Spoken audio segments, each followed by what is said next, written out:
पूजा प्रिया live series के astro channel में आपका स्वागत है।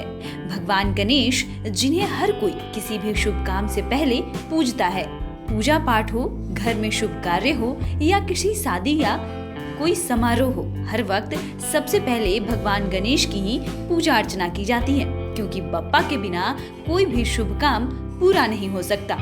अगर आपसे पूछा जाए कि आप भगवान गणेश की शादी के बारे में क्या और कितना जानते हैं, तो शायद आपके पास इस सवाल का कोई जवाब ना हो। तो कोई बात नहीं, हम आपको गणपति के विवाह की कहानी के बारे में आज बताने वाले हैं, जो बेहद ही दिलचस्प कहानी है। दरअसल ये बात सभी जानते हैं कि भगवान गणेश का एक दांत टूटा था और उनका सिर भी हाथी का है। ऐसे में कहा जाता है कि इन दोनों वजह से बप्पा का विवाह नहीं हो पा रहा था। पौराणिक कथाओं के अनुसार कोई भी कन्या उनसे विवाह के लिए तैयार नहीं थी।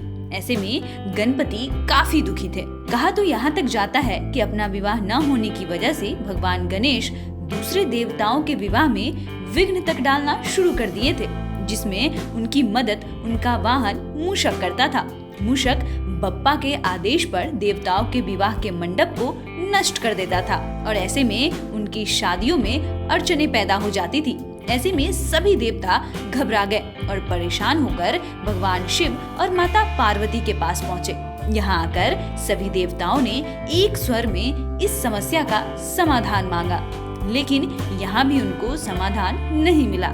लेकिन भोलेनाथ और माँ पार्वती ने ये जरूर बता दिया कि इसका समाधान भगवान ब्रह्मा के पास है। इसके बाद सभी देवता ब्रह्मा जी के पास गए और अपनी समस्या बताई, जिसके बाद भगवान ब्रह्मा के योग से दो कन्या रिद्धि और सिद्धि प्रकट हुई और ये दोनों ही ब्रह्मा जी की बेटियां कहलाई। इसके बाद ब्रह्मा जी के कहने पर भगवान गणेश रिद्धि सिद्धि को शिक्षा देने लगे।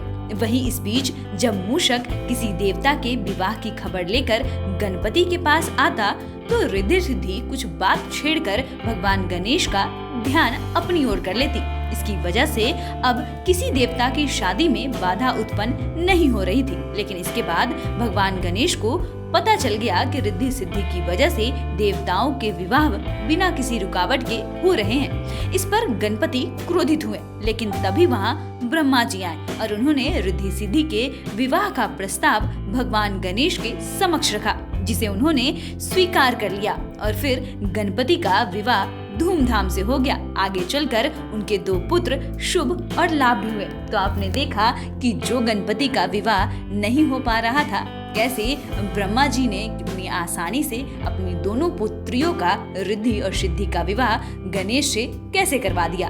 आपको ये वीडियो कैसा लगा, ये हमें कमेंट कर जरूर बताएं। साथ ही हमारे चैनल को सब्सक्राइब करें। अगर आप ये वीडियो फेसबुक के माध्यम से देख रहे हैं तो हमारे पेज को लाइक करें। धन्यवाद।